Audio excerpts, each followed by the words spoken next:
नमस्कार, स्वागत है आपका ईटीवी के खास कार्यक्रम आमने सामने में। आज हमारे साथ हैं किसान कल्याण और कृषि विकास मंत्री मध्य प्रदेश सरकार के गौरी शंकर बिसेन। उनसे बात करेंगे। बिसेन साहब, स्वागत है आपका इस प्रोग्राम में। अभी तो इस समय सबसे ज़्यादा यदि काम किसी डिपार्टमेंट के पास है तो वो आपके पास है। बहुत ज़्यादा किसानों का आंदोलन चल रहा है। क्या नई योजनाएं हैं, कैसे इस पूरे मामले को हैंडल कर पाएंगे आप? मुझे लगता है वो किसान आंदोलन और किसानों की समस्या, ये मैं आंदोलन को तो नहीं कहता, लेकिन किसानों का अपना, उनका प्रॉब्लम, उनका समाधान, ये निरंतर चलने वाली प्रक्रिया है। लेकिन दूसरी ओर खरीफ सीजन भी आ गया है और खरीफ हमारे देश के लिए, हमारे राज्य के लिए हमारा अत्यंत महत्वपूर्ण मास होता है। खरीफ की फसलों का बोना, और बोनी में यदि हम विलम्ब हो गया तो हमारे किसान की पूरी साल भर की कमाई का नुकसान है। इसलिए हमने तो ध्यान देना शुरू किया है कि हम किसानों को समय पे बीज उपलब्ध करा दें, उनकी बोनी हो जाए, उनको उपकरण उपलब्ध करा दें, इसके बाद में उनके बीज का ट्रीटमेंट हो जाए, सीड ट्रीटमेंट हो जाए, और उनको ऐसे ही एडवाइस दें कि कौन सी फसलें बोना चाहिए। थोड़ा मध्य प्रदेश में मानसून विगत 5 वर्षों से असंतुलित आ रहा है। मतलब एक तौर से प्रकृति में काफ़ी चेंज आ रहा है, क्लाइमेटिक चेंज, और ये महीना समाप्ति की ओर है और अभी तक पूरे प्रदेश में वर्षा नहीं हुई है। कुछ एक जिलों को छोड़ दें तो बोनी भी प्रारंभ नहीं हुई है, और यदि हम विचार करें तो लगभग 1 सप्ताह विलम्ब से हैं, वरना 21 जून से हमारे राज्य में बोनी प्रारंभ हो जाती अधिकतम। ये मैसेज आ रहा है पूरे मध्य प्रदेश से कि नाराज हैं किसान आपकी सरकार से। नहीं, मध्य प्रदेश का किसान नाराज नहीं, मध्य प्रदेश के किसान को मध्य प्रदेश की भाजपा सरकार से और हमारे मुखिया माननीय शिवराज सिंह चौहान से बहुत अपेक्षाएं, बहुत सारी उम्मीदें हैं, और हमारी सरकार के मुखिया पे उनका अटूट विश्वास भी। विश्वास, उम्मीदें उसी से होता है जो कुछ देता है या देने के लिए तत्पर रहता है। हमारा 28 से 30 लाख मीट्रिक टन प्याज का उत्पादन हुआ है, और जब इतना उत्पादन हुआ तो अब उसके सामने मार्केटिंग की समस्या आ गई। मांग कम, उत्पादन ज़्यादा हो गया। एक दिन आपने देखा था कि प्याज के जयमाला बना के, गले की माला बना के कांग्रेस के मित्र हमारे खिलाफ ढिंढोरा पीटते थे, और प्याज के आंसू ने हमें नुकसान पहुंचाया था। बिल्कुल, रेट बढ़ गए थे। ठीक उससे विपरीत है कि प्याज ज़्यादा पैदा होना हमारे लिए समस्या है, लेकिन इस समस्या से हमारे मुख्यमंत्री जी ने पल्ला नहीं झाड़ा, उसका मुकाबला किया, और 4 जून को उन्होंने स्वतः अधिकारियों की बैठक बुलाई, अपने मंत्रिपरिषद के साथियों से चर्चा की, और 8 रुपये किलो में प्याज खरीदना चालू किया, जो लागत मूल्य से 2 रुपये अधिक है। लेकिन इतनी आपके डिपार्टमेंट से जुड़ा हुआ मामला नहीं है, लेकिन इतनी आपके पास ना भंडारण की क्षमता है, ना खरीदी की व्यवस्था है। हमें जानते हैं कि प्याज को कोल्ड स्टोरेज में रखना तकनीक की दृष्टि से ठीक नहीं है, उसकी लाइफ नहीं रहेगी। 7 से 8 लाख मीट्रिक टन प्याज हमें क्रय करनी पड़ेगी। 8 रुपये किलो से यदि जोड़ते हैं तो 560 करोड़ रुपए की प्याज हमारे द्वारा खरीदने का अनुमान है। देश की किसी सरकार ने, मध्य प्रदेश नहीं, देश की किसी सरकार ने किसानों के हित में इतना ठोस कदम उठाया। और यही नहीं, माननीय मुख्यमंत्री जी ने किसानों के बीच में अपने व्यक्तियों में कहा, उन्होंने कहा कि भाई हम जल्दी सारी नीति लागू करेंगे, और तत्काल 1000 करोड़ रुपए का फंड का इंतजाम किया गया। तो जो हो रहा है, जो हम कर रहे हैं, इसके लिए प्रमाण की आवश्यकता नहीं। लेकिन क्या वजह है कि सब लगभग आए दिन एक खबर आती है कि कहीं किसी जिले से किसी किसान ने आत्महत्या कर ली। मान लीजिए किसी किसान ने, उसकी मृत्यु हो गई, तो उस मृत्यु को सीधे किसान के कर्ज के चश्मे से नहीं देखा जाना चाहिए। मैं एक उदाहरण दूंगा। 14 तारीख को हमारे बालाघाट में, मेरे अपने विधानसभा क्षेत्र में ग्राम है बल्लारपुर, वहाँ के रमेश लोधी नाम के बसे ने, रमेश जाति के लोधी हैं, 40-42 साल के किसान ने जहर ले लिया, ऐसा जानकारी मिली। मेरी पत्नी जिला पंचायत के अध्यक्ष हैं, वे गई, उनसे बातचीत की, तो पता चला कि उनके 4 भाई के ज्वाइंट अकाउंट 1 एकड़ 60 डिसमिल पे मात्र 25-30 हज़ार रुपया करेंट अकाउंट का कर्ज है, जिसको 31 मार्च को उन्होंने नवीनीकरण किया है। पुराना दिया, नया लिया है। अब ये चालू खातेदार को तो ऋण कहा नहीं जाता, वह तो चालू खाता है, भाई ऋण लोगे वापस करोगे बिना ब्याज के, नया खाता। और मुख्यमंत्री आवास का उसने ऋण लिया था जिसमें आधी सरकार देती राशि, उसके लिए भी कोई नोटिस देने नहीं गया। अब वो किसान यदि अपनी खुद अपना कोई यानी अभी कह रहे हैं कि किसान की आत्महत्या की वजह दूसरी हो सकती है। अब उसका जो पोस्टमार्टम क्या आया, डिस्ट्रिक्ट अस्पताल ले जाएगा कि बच जाए। परिजन जब डेड बॉडी को ला रहे थे तो अशोक सरस्वार नाम के एक नेता है कांग्रेस के, 2 बार बालाघाट से विधायक रहे, इन्होंने उनको जबरन उतराया कि आप अपनी डेड बॉडी को यहाँ रोड पे उठा रही, हम आपको 1 करोड़ रुपए देंगे। एक अनुराग के यूथ कांग्रेस का कार्यकर्ता है, उसने, और बहुत से लोग खड़े हो गए। लेकिन इसी पीछे श्रीमती रेखा बिसेन गई, हमारे पार्टी के कार्यकर्ता गए, और जब उन्होंने कहा कि ये बताइए, तो फिर पीछे पांव कांग्रेसी नेता भागे और श्रीमती रेखा बिसेन ने अपनी आय से अंत्येष्टि के लिए 10,000 वहीं दिया। सीओ जिला पंचायत ने परिवार का मुखिया का डेथ हुआ, इसे तत्काल 20,000 का चेक दिया। यही नहीं, अंत्येष्टि के लिए 2,000 रुपये दिया गया। यहीं हम नहीं रुके, उस किसान के लिए जन भागीदारी से गांव के लोगों से मिलकर बातचीत करके, कुछ वहाँ के संपन्न किसानों से बातचीत करके 1-2 लाख रुपए का फंड जमा किया, यह बीजेपी। और फंड जमा करके 50,000 उसकी पत्नी के नाम, 50,000 रमेश के नाम, मृतक के बेटे के नाम, उनका जो कर्ज था सोसाइटी का वो पूरा पटा दिया। जो 4 भाई के नाम, माँ के ज्वाइंट खाते में उनकी मदर के नाम लिया गया था, मतलब रमेश की माँ के नाम लिया गया था। और जो पैसा शेष बचा है उस पैसे को उनकी विवाहिता 3 बहनें, उनके नाम समान कर दिया जाएगा। तो कभी किसी कांग्रेस कर रही सियासत किसानों के नाम। मैं एक बात कहना चाहता हूँ, कभी किसी कांग्रेसी ने ढेला रुपए दिया क्या, 1 पैसा? ये मध्य प्रदेश का पहला उदाहरण होगा। और कांग्रेसियों को सिर्फ मौतों पर राजनीति खेलने के अलावा कुछ नहीं आता। मैं कहना चाहता हूँ, इतनी हमदर्दी रखते हैं तो जो किसान इस तरह का कदम उठाता है उसको ये समझाने क्यों नहीं जाते?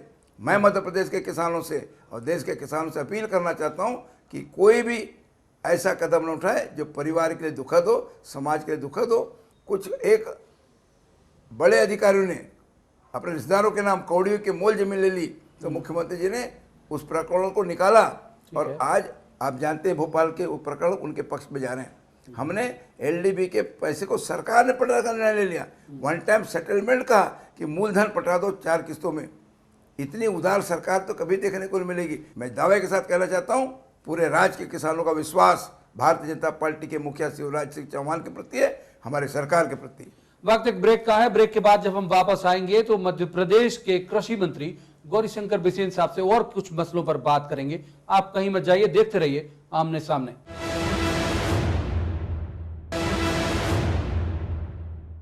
स्वागत है ब्रेक के बाद एक बार फिर आपका। हम बात कर रहे हैं मध्य प्रदेश के कृषि मंत्री गौरीशंकर बिसेन साहब से। बिसेन साहब, ये जो आपने पिछली बार 6 रुपए किलो प्याज खरीद ली, इस बार 8 रुपए खरीद ली, किसान आंदोलन हुआ तो कुछ थोड़ा सा डर गई सरकार कि शायद और नहीं गुस्सा बढ़ जाए, तो कितना मिसयूज है फंड का, पब्लिक का पैसा है, आप इस तरह से बांटेंगे? पहली बात तो है कि सरकार नहीं डरी। दूसरी बात है कि आंदोलन के पहले हमने 8 रुपए का प्याज खरीदने का निर्णय ले लिया। ये आंदोलन शुरू हुआ है 6 तारीख से और माननीय मुख्यमंत्री ने फैसला किया है 4 तारीख को दालों को खरीदने का सपोर्ट प्राइस पे। जैसे समर में हमारी बहुत बड़े तादाद में मूंग हुई है, हम 5225 में खरीद रहे हैं, 5000 में उड़दा खरीद रहे हैं, तो हमने समर्थन मूल्य पे 215 लाख मीट्रिक टन जो गेहूं का उत्पादन हुआ, एक एक दाना जो हमारे मंडी में आया खरीदा। तो मेरा कहने का मतलब है कि हमारी नीति तो है समर्थन मूल्य पर खरीदने की, हमने किसी आंदोलन के डर से नहीं किया। हमारी व्यवस्था है किसान को लाभ देने की। रहा सवाल 560 या 600 करोड़, ये सरकार किसानों की सरकार है। किसान इस राज्य के लिए मैं मानता हूँ रीढ़ की हड्डी है। हमारे राज्य की जो विकास दर है 5.2% पिछले 5 साल की, उसमें एग्रीकल्चर सेक्टर का योगदान है 5.3%। ये जो भारत सरकार की रिपोर्ट है, उस रिपोर्ट के आधार पर मैं कह रहा हूँ कि 10.2% जो हमारा ग्रोथ रेट है 5 साल का, उसमें एग्रीकल्चर सेक्टर का योगदान है 5.3%। और ये स्वामीनाथन जी की एनजीओ की रिपोर्ट है। और इसी के कारण हमें एग्रीकल्चर लीडरशिप अवार्ड मिला है। एग्रीकल्चर में सर्वाधिक ग्रोथ रेट का योगदान जीडीपी में होने का, तो 10.2% जीडीपी, उसमें एग्रीकल्चर सेक्टर का योगदान 5.3% और टोटल एग्रीकल्चर का ग्रोथ रेट पिछले 6 साल का 20%। ये मध्य प्रदेश ने दुनिया का पहला राज्य है जिसका 6 साल तक लगातार और आगे रहेगा। तो फिर ये किसान आंदोलन जो हुआ, क्या लगता है आपको, किसान थे इसमें या कोई और भी लोग थे? क्यों देखिए, किसान नाराज है? किसान आंदोलन मैं इसको नहीं मानता। इसलिए नहीं मानता कि 15 अप्रैल से 2 मई तक मध्य प्रदेश के सभी 313 विकास खंडों में कृषि क्रांति रथी गई। मध्य प्रदेश के सभी ग्राम पंचायतों में 3 दिवसीय ग्राम सभाएं हुई, जिसमें एक दिन कृषि को लेकर के बैठकें हुई। कृषि में हमें क्या करना है, लागत कैसे घटाना है, यंत्रों का उपयोग कैसे करना है, हमारा उत्पाद को मार्केट कैसे देना है, ये सारे विषयों पर डिस्कस हुआ। और इसी बीच 17 अप्रैल से लेकर के 5 मई तक, 17 अप्रैल से 5 मई तक मैंने मध्य प्रदेश के 34 जिलों में जाकर कृषि महोत्सव, कृषि संगोष्ठियाँ, कृषि मेले आयोजित की। ये तो कृषि मंत्री की उपस्थिति है, लेकिन हमारे मुख्यमंत्री जी नर्मदा सेवा यात्रा के साथ साथ समय निकाल के वे सीहोर गए, वे मंडला गए, वे उज्जैन गए और अन्य सागर गए। 38, 4, 42। अब बाकी जो बचे थे 9, उनमें हम 14 तारीख को अपना कार्यक्रम बना चुके थे। लेकिन आप जानते हैं कि 6 तारीख को योजनाबद्ध ढंग से मध्य प्रदेश की सरकार को बदनाम करने का षड्यंत्र रचा गया।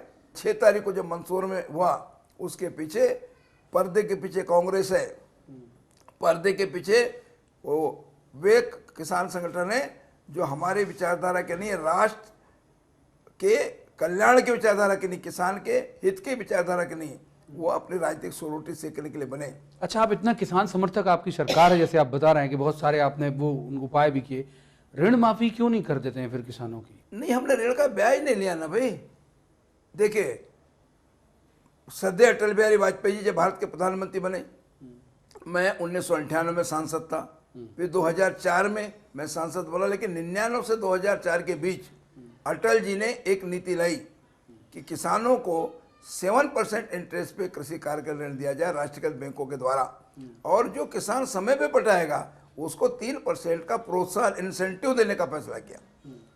यानी जो ड्यू डेट 31 मार्च तक खरीफ का, 30 जून तक रबी का पटाएगा, उसे 3%, 4% से लगना है। उसी नीति से उमा जी की सरकार से लेकर गौर साहब की सरकार और 2.5 साल करीब के बाद हमारे मुख्यमंत्री शिवराज जी, जैसे शिवराज जी दूसरे टर्म में आए 2008 में, तो उस समय में हमने अपने घोषणा पत्र में 3% कहा, उसका पालन हमने एक साथ किया। कहा 3%, लिया 0%। ये हिंदुस्तान का पहले सरकार है जिसने घोषणा पत्र से आगे बढ़कर किसानों को साथ दिया। अब हमने ब्याज लिया नहीं, किसान का कर्ज बढ़ा नहीं। आज भी सिर्फ 4,800 करोड़ रुपया, लगभग 5,000 करोड़ रुपया एपेक्स का जो नाबार्ड से लिया गया पैसा 38 बैंकों में किसानों के ऊपर डिफॉल्ट है, वह सिर्फ 5,000 करोड़ रुपए है, जिसका ब्याज यदि मोटे तौर पर देखें तो 1140, अधिकतम 1200 करोड़ है। ये जो 1200 करोड़ रुपए है, इसके बारे में हमारी सरकार, हमारे मुखिया जी ने साफ साफ कहा है कि हम इसके बारे में विचार करेंगे। और रहा सवाल ऋण माफी का, तो ये नीतिगत फैसला होता है। इस फैसले को राज्य सरकार केंद्र सरकार से परामर्श करके इस फैसले को करती है, और इस तरह के फैसले का जब वक्त आएगा तो आपके सामने सारी स्थिति आएगी। हमने कर्ज माफ नहीं किया, ऐसा नहीं है। पटवा जी की सरकार बनी तो हमने चालू खातेदार का 5,000 रुपये माफ किया, तब पैसे का वैल्यू ज़्यादा था, आज रुपया का वैल्यू कम हुआ है। और जो व्यतिक्रमी किसान था, डिफॉल्ट किसान था, उसको 10,000 रुपये तक माफ किया, बोला कि इसके ऊपर कहाँ पटाओ। तो उसके बाद में क्या लगता है, क्यों नहीं देते किसान, क्यों नहीं दे पाते हैं किसान? मूल जो से भी कम मांग रहे हो, कहाँ नहीं दे पाते? 25,000 करोड़ रुपया राज्य सहकारी बैंक ने 38 जिला सहकारी बैंकों के माध्यम से पैक्स और हमारी जो अन्य संस्थाएं हैं, जिसको हम अनुसूचित जनजाति की संस्थाएं हैं, उनके माध्यम से, सेवा सहकारी समिति के माध्यम से, लेम्स के माध्यम से वितरण किए। उसमें का जैसे बालाघाट में 90% किसान ने अपना ऋण अदा कर दिया, 90%। हमारे छिंदवाड़ा में 87% किसान ने ऋण अदा कर दिया। हमारा मालवा का अधिकांश किसानों ने, खंडवा किसानों ने 75%, 80% से पैसा ज़्यादा अदा कर दिया, और कुछ अभी रबी की फसल आने के बाद अदा करेंगे। तो मेरा कहना है, जो किसान रुपया लेकर अपना खेती करता है, फर्टिलाइजर लेकर खेती करता है, फसल आने पे वापस कर देता है। इसीलिए तो हमने 0% की नीति लाई है ना। यानी असल किसान नाराज नहीं है आपकी सरकार से, आप ये कह रहे हैं? मेहनतकश किसान जो है, जिसको अच्छा उत्पादन हो जाता है, उसको तो नियमित पैसा देने में प्रसन्नता होती है। वो अपने पर भार नहीं रखना चाहता। अप्राय कारणों से हो सकता है कि वहाँ प्राकृतिक आपदाएं हो सकता है फसल ठीक नहीं हुई, फसल ठीक नहीं हो सकता है कि अन्य उसके पारिवारिक कारण हो, जो समय पे पैसा नहीं चुकाने पाता, वो परेशानी में। अब उसकी परेशानी के लिए हमारी सरकार के मुखिया जरूर विचार करेंगे।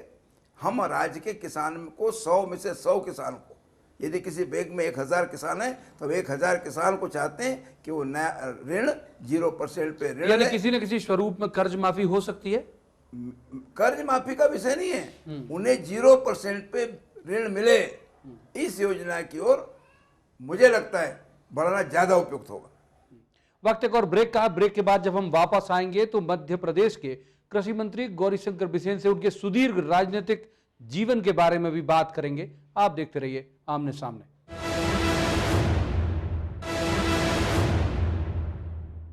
स्वागत है ब्रेक के बाद एक बार फिर आपका। हम आज बात कर रहे हैं मध्य प्रदेश सरकार के कृषि मंत्री गौरीशंकर बिसेन से। आज अब उनसे बात करते हैं। गौरीशंकर जी, आपसे बात करेंगे। आपका बहुत लंबा पॉलिटिकल करियर हो गया, आप सांसद भी रहे हैं, आप अभी मंत्री भी हैं।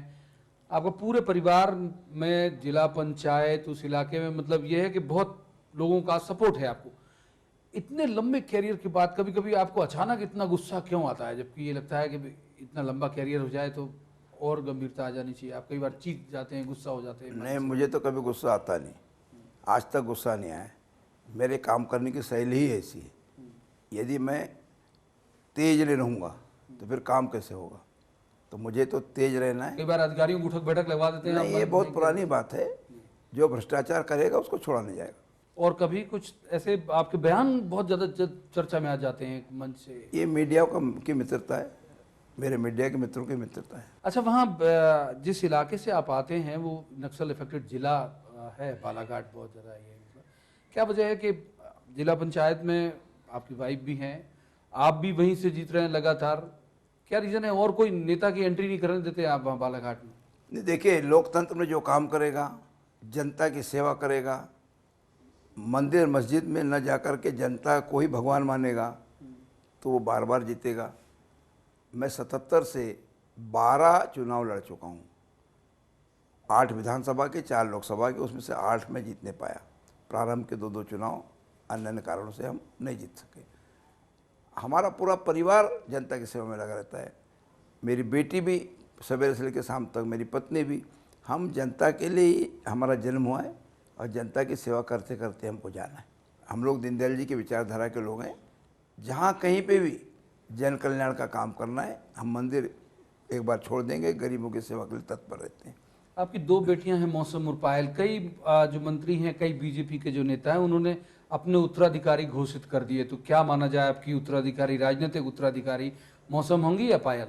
नहीं, देखिए, राजनीतिक उत्तराधिकारी घोषित नहीं किया जाता, योग्यता स्वयं उसके लिए आमंत्रित करती है। यदि हमारी बच्चियों में योग्यता होगी तो जनता उनको खुद ही स्वीकार करेगी। किन्हें, दोनों में से किसे आप मानते हैं कि ज्यादा पॉलिटिकल जिसका जिस क्षेत्र में झुका होगा?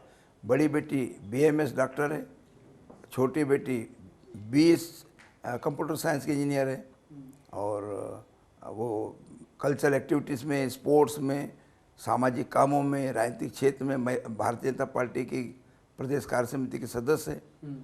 तो उस बेटी का जनता की सेवा में लगाव है, पार्टी के कार्यकर्ता है। वो बास्केटबॉल के चैंपियन है, वो अन्य स्पोर्ट्स खेलती है, वो कल्चर एक्टिविटीज़ में रहती है। तो अपना खुद देखिए, किसी का पिता नेता है तो उसका बेटा पॉलिटिक्स में सफल हो सकता है, ऐसा नहीं है।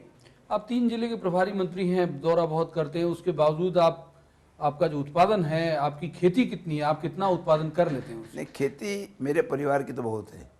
मेरे आम आप बहुत ज़्यादा उत्पादन कर लेते हैं? मेरे पिताजी ने आम का एक बगीचा लगाया था, उसको मैंने और विस्तारित किया। 40 एकड़ में आम का बगीचा है। मैंने एक विदेश भेजने वाले मित्र से बातचीत की तो लगभग 1 करोड़ रुपए का तो हमें आम का इस साल पैसा मिला है।